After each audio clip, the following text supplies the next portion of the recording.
Have you ever been at a big event, standing in the corner, holding your coffee cup, and not knowing what to say? Maybe your heart beats fast. You want to talk. You want to make friends. But the words feel stuck in your throat. Hi, my name is Larry.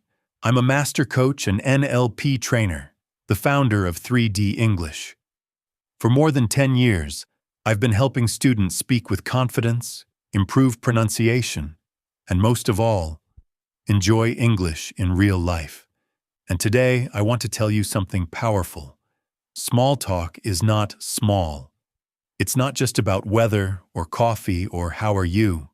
Small talk is the key to bigger things. To jobs, to friendships, to love, to opportunities you never expected. In this episode, we're going on a journey, from networking events, to Starbucks lines, to Zoom chats, even those awkward silences in elevators. You'll hear stories, you'll get simple tips, and I'll give you small challenges you can try this week. And here's the promise. By the end of these 35 minutes, you'll know exactly how to turn a short hello into a real connection. So grab your coffee, sit back, and let's start with one big question. Why does small talk matter so much? Part 1. Why small talk matters.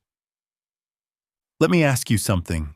Can you remember one small hello that changed your day? Maybe it was a neighbor, maybe a cashier, maybe a stranger on the bus. Just one smile, one question, and suddenly the world felt lighter. That's the power of small talk. It looks small, but it is big. It is the first step to human connection. I remember two students at a job fair. Let's call them Anna and Ben. Anna walked around, but she didn't talk to anyone. She looked at the booths, took some flyers, and went home. Ben? He felt just as nervous, but he tried one small thing. He looked at a company representative and said, "This is my first time here. The event is really big, isn't it?" The representative smiled, nodded, and asked, "Yes, it is." "What are you studying?" That one little sentence turned into a 10-minute conversation. Guess who got remembered? Guess who got an email the next week? I remember two students at a job fair. Let's call them Anna and Ben. Anna walked around, but she didn't talk to anyone. She looked at the booths, took some flyers, and went home. Ben? He felt just as nervous, but he tried one small thing. He looked at a company representative and said, "This is my first time here. The event is really big, isn't it?" The representative smiled, nodded, and asked, "Yes, it is." "What are you studying?" That one little sentence turned into a 10-minute conversation. Guess who got remembered? Guess who got an email the next week? Small talk builds bridges. It makes people see you as open and friendly. It gives you confidence step by step. And often, it leads to bigger conversations, new friends, or even job offers. But here's the secret. It's not about perfect grammar. It's not about using big words. It's about connection. About showing, "I see you. I'm here. Let's share a moment." So next time you think small talk is just chit-chat, remember Anna and Ben. A single sentence can open a door. Now we know why small talk matters, but let's take it to the real world. Imagine walking into a big conference hall full of strangers, everyone busy with their own groups. How do you start? What do you say? That's what we'll explore in Part 2, Small Talk at Networking Events. Part 2, Small Talk at Networking Events. Picture this. You walk into a big hotel ballroom. Bright lights, name tags, people standing in groups, laughing, talking. Your palms are sweaty. Your mind is racing. What should I say? What if they ignore me? Here's the truth. Everybody feels nervous at networking events. even confident people. But small talk is your secret weapon. Let's make it simple. Start with what you see around you. This venue is beautiful, isn't it? How are you enjoying the event so far? The food here is really good. Did you try the sandwiches? These little comments are not random. They are bridges. When you say them with a smile, people relax. They think, okay, this person is friendly. I can talk with them. And then, go one step deeper. Ask open questions. And then, go one step deeper. Ask open questions. What brought you here today? What projects are you working on? How did you get into this field? These questions invite stories, not just yes or no. Let me give you an example. Sarah, one of my students, went to her first tech conference.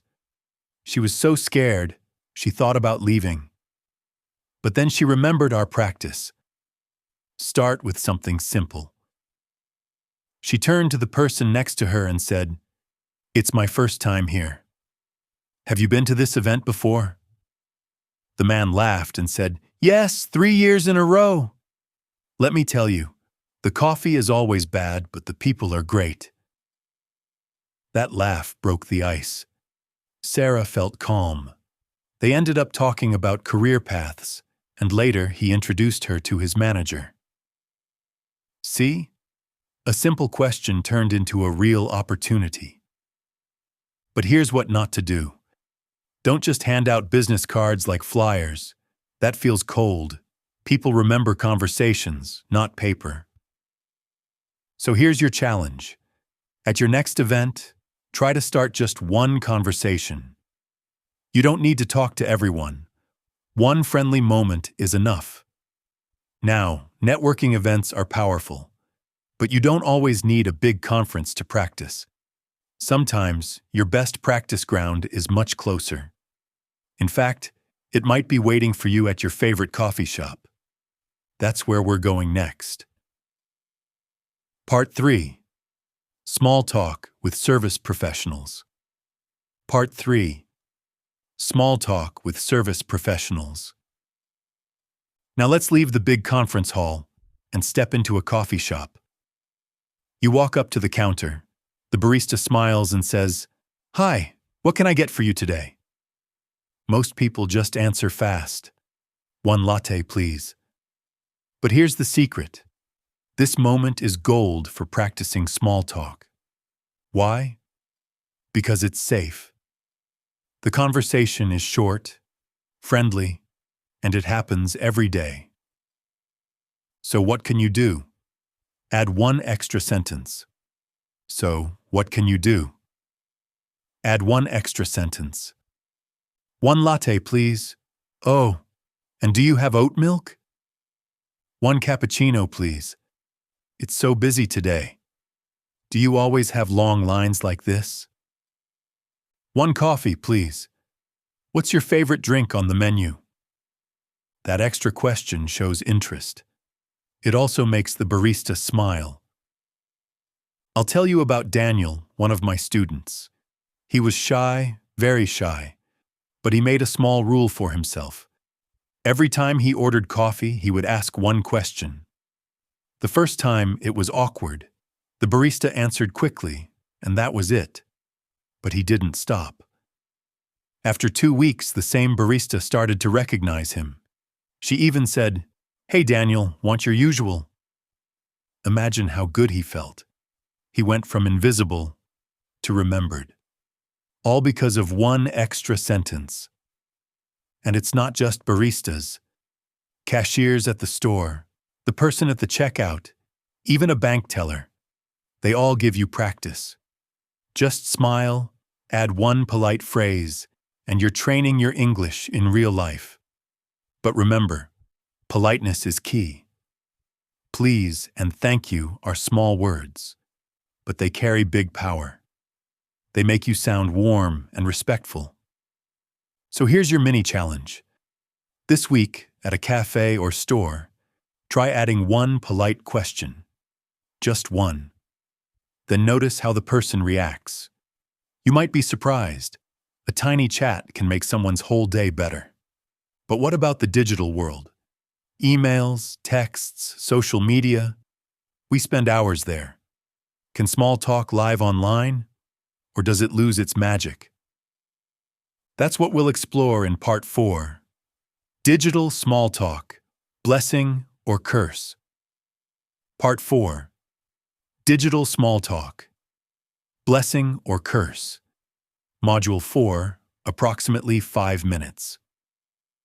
Think about your phone for a second. How many messages do you send in a day? WhatsApp, email, Instagram, maybe Slack at work. Digital communication is everywhere. It's fast, it's easy, it connects us across the world. But here's the question. Does it really connect us? Or does it sometimes make us feel more alone? But here's the question. Does it really connect us? Or does it sometimes make us feel more alone? Let me share a story. Two colleagues, Maria and John, worked on the same project but lived in different countries. Maria's emails were very short. Report attached. Deadline Monday. Clear, professional, but cold. John's emails were also professional, but he added one simple line. Hope your week is going well, or how's the weather in your city today? Guess who Maria felt closer to? Guess who built trust faster? Yes, John. Because he added human warmth. That's the thing about digital small talk. It can make a chat feel personal, but it can also feel empty if it's missing the human touch. Here are some tips to make your digital small talk better. Start with a warm opener. Instead of just, hi, write, hi, how's your week going? On social media, don't just like. Leave a real comment. That photo looks amazing. Where was it taken? In emails, add one friendly sentence before you jump into business. But here's the danger. Online life can also be shallow. 100 short messages can't replace one deep face-to-face chat. Emojis are nice, but they're not the same as a real smile. And sometimes, too much time online makes us feel more isolated, not less. So here's your challenge. Next time you write a message or email, pause before you send. Ask yourself, does this message sound human or just like a robot? Add one line that shows warmth. Pause. Gentle tone. Digital small talk is useful, but it's not perfect, because sometimes, even online, the conversation just stops. Silence happens, and silence can feel scary. So what do we do when words run out? That's our next step in Part 5. Handling awkward silences. Part 5. Handling awkward silences. Module 4. Approximately 4 minutes. Have you ever been in an elevator where suddenly everyone goes silent? You stare at the floor numbers. Someone coughs, and you think, wow, this is awkward.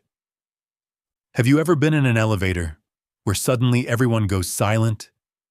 You stare at the floor numbers. Someone coughs, and you think, wow, this is awkward. Silence happens everywhere, in lines, in meetings, even with friends. But here's the good news. Silence is not your enemy. With small talk, you can turn it into a moment of connection. The simplest trick? Talk about what you both see or feel. In a long line, looks like everyone wanted coffee at the same time today. At a party, the music is really good here. Do you know who picked the playlist? In a meeting, this presentation is detailed. Have you worked on something similar before? These little comments break the tension and often make people smile. Another way, ask an open question. Instead of, do you like this music? Yes, no. Ask, what kind of music do you enjoy? Instead of busy day, try, What's been the most interesting part of your day so far? And don't forget body language. A smile, eye contact, a simple nod. They all say, I'm open. I want to talk. I remember a student, May, who always froze when silence hit, but she practiced one line for bus stops. Do you take this bus often? The first time, the man just said, yes, awkward. But the second time, a woman laughed and said, yes, every day. The driver knows me by name. They ended up chatting the whole ride. So here's the truth. Awkward silence is not a failure. It's just an empty page. And with one small sentence, you can write something new. Now, silences are one thing. But what if the silence is not just awkward? What if it's cultural? In some countries, people love small talk. In others, they go straight to business. How do we adapt to that? That's exactly what we'll discover in Part 6, Cultural Adaptation. Part 6, Cultural Adaptation, Module 4, approximately 4 minutes. Now imagine this. You fly to another country for a business meeting. You smile, you try small talk, but suddenly it feels wrong. People don't respond the way you expect. Why? Because small talk is not the same everywhere. In the US, starting with "How are you?" is normal. In Brazil, people may ask about your family before business. In Japan, people bow and use formal titles. In Switzerland, one of my friends, Blake, was shocked because the meeting started with zero small talk. Straight to the agenda. Efficient, yes, but also a little cold for him. In the US, starting with "How are you?" is normal. In Brazil, people may ask about your family before business. In Japan, people bow and use formal titles. In Switzerland, one of my friends, Blake, was shocked because the meeting started with zero small talk. Straight to the agenda. Efficient, yes, but also a little cold for him. So how do we adapt? Here are a few simple tips. Start neutral. Talk about weather, food, or the event. Then watch how the other person responds. Use polite language everywhere. A simple please and thank you travel well across cultures. Learn a greeting in their language. Even one word, like hola or arigato, shows respect and makes people smile. Speak clearly, slowly, and simply. Not louder, just clearer. That way, everyone feels comfortable. And here's the magic. Ask open questions about culture itself. What do people usually talk about first in your country? What's the food like where you're from? These questions are respectful, and they show genuine curiosity. I remember when one of my students, Ahmed, visited Germany. He tried to start with a long personal story. People looked at him strangely. Later, he learned, in Germany, business talk comes first, stories second.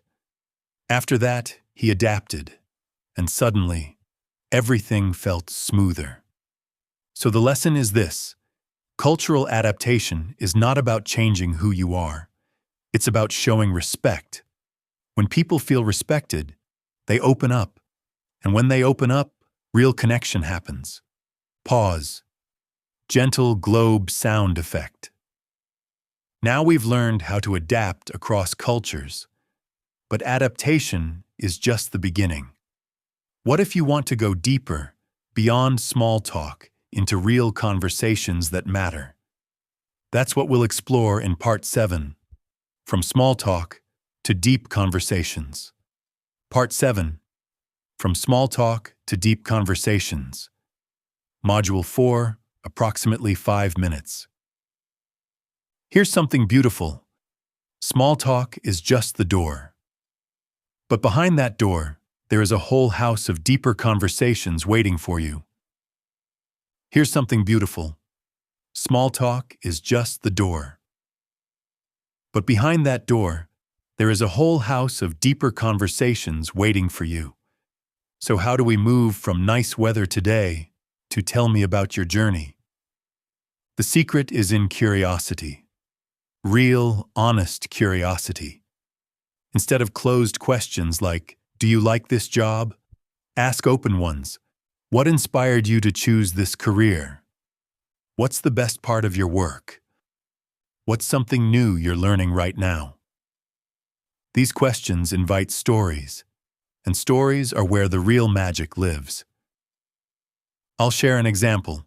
One of my students, Elena, met a colleague in the break room.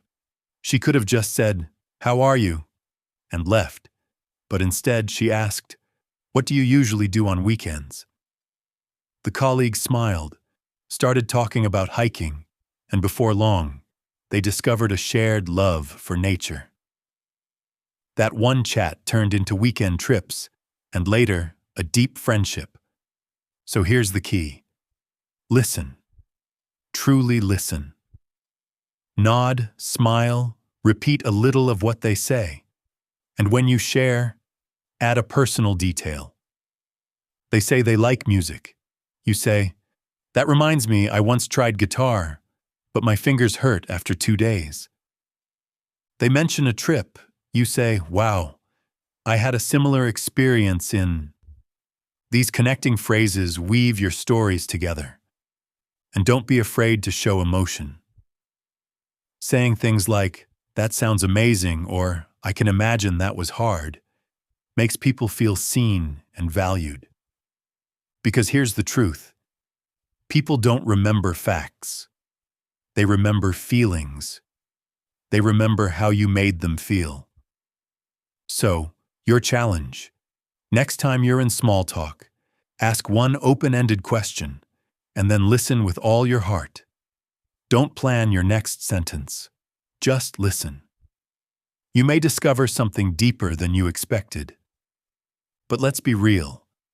Sometimes, even when you try, people don't want to talk. They give short answers or they walk away. That feels like rejection.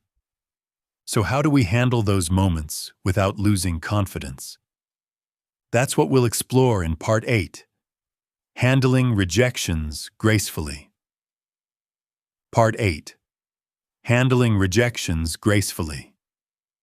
Module 4, approximately 3 minutes. Part 8. Handling rejections gracefully. Module 4, approximately 3 minutes. Background. Soft city street sounds. Footsteps. Okay, let's be honest. Not every conversation will work. Sometimes you say, "Hi, how's your day?" and the other person just says, "Fine," and turns away. Ouch, right? It feels like rejection. But here's the truth. Rejection is normal, and it's not about you. Maybe they're tired, maybe they're busy, maybe they just don't feel like talking. That's okay.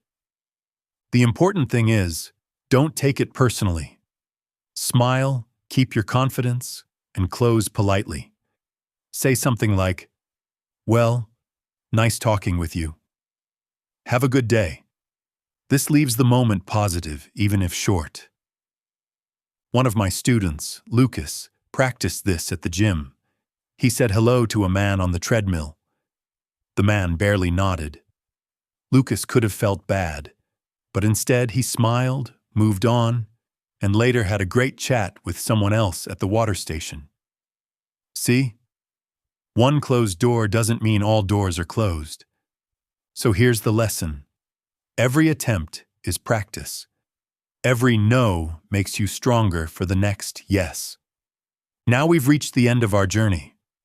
We've walked through networking events, coffee shops, online chats, silences, cultural differences, deep conversations, and even rejection. So let's put it all together in our final part. The outro. Outro, Module 5. Approximately 3 minutes. So let's take a breath. We started with that nervous moment, standing alone at a networking event, not knowing what to say. And now, 35 minutes later, look how far we've traveled. We've seen how small talk can open doors at conferences. We've practiced with baristas and cashiers, turning everyday moments into training grounds. We explored the digital world, where even one warm line in an email can build trust. We faced awkward silences and learned how to break them with a smile and a simple comment. We discovered cultural differences, where respect and curiosity are the keys. We learned how to move from chit-chat to deeper, meaningful conversations. And finally, we faced rejection and saw it not as failure, but as practice. We've seen how small talk can open doors at conferences. We've practiced with baristas and cashiers, turning everyday moments into training grounds. We explored the digital world, where even one warm line in an email can build trust.